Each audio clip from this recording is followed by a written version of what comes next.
We're going to go over behavior mastery techniques, and some of them are gosh darn silly. Some of them are ridiculous. And this is early childhood.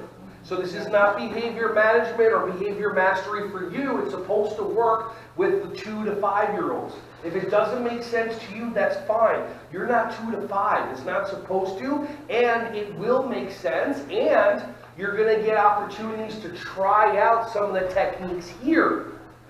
So I'll be quiet so you can freak out in your own mind, making up stories about how it might go when it really won't go that way.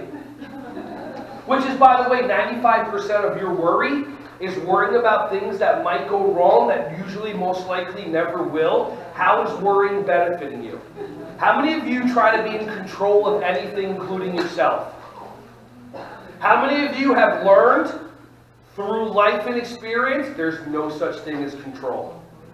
You can't control anything. You can't control other people. You can't control yourself when you walk by a cookie or a piece of ice cream.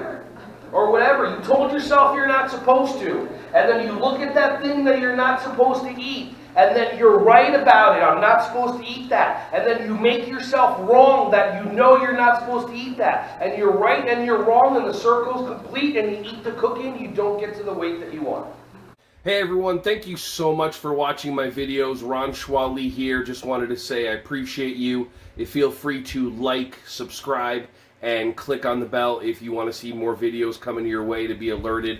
Just thank you so much, and feel free to share this content with anybody who you think would find some value from this. Have an awesome, joyous, wonderful, breath-filled rest of your day.